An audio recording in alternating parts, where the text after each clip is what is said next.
বন্ধুরা, আবার এসেছি আপনাদের সাথে কিছু কথা শেয়ার করতে।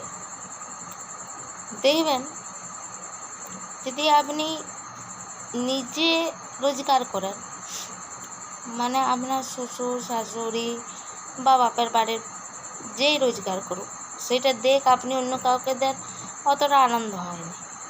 কিন্তু দেখবেন, যদি আপনি রোজগার করে কাউকে 2 টাকার একটা চকলেটও কিনে দেন নিজের টাকায়, সেইটা তাদেরও আনন্দ লাগবে আর আপনার নিজেরও আনন্দ লাগবে।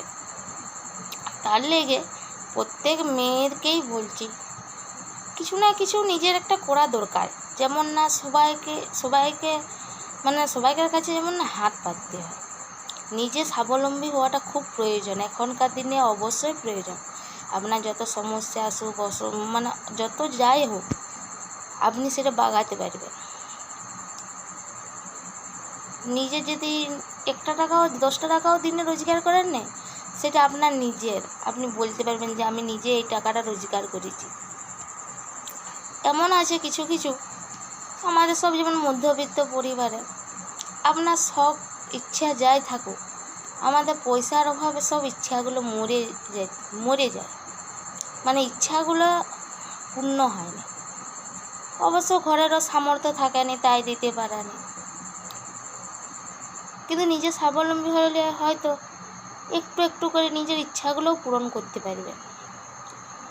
এখন এই সময় যদি আপনি না আপনার ইচ্ছাগুলো পূরণ করতে পারেন, অনেক বয়স হইলে তখন যদি আপনার প্রচুর টাকাও হয় না, আপনার তখন সেই ইচ্ছাগুলো আর থাকবে কোনে, শখও থাকবে না।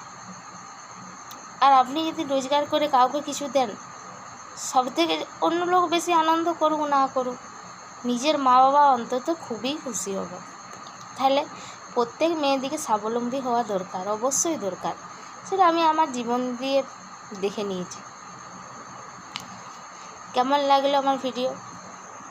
আপনাদের যদি এই রকম নিজের কোনো মত থাকে আমার সাথে শেয়ার করবেন, ফলো করবেন। রাখছি বন্ধুরা আজকের মতো, বাই।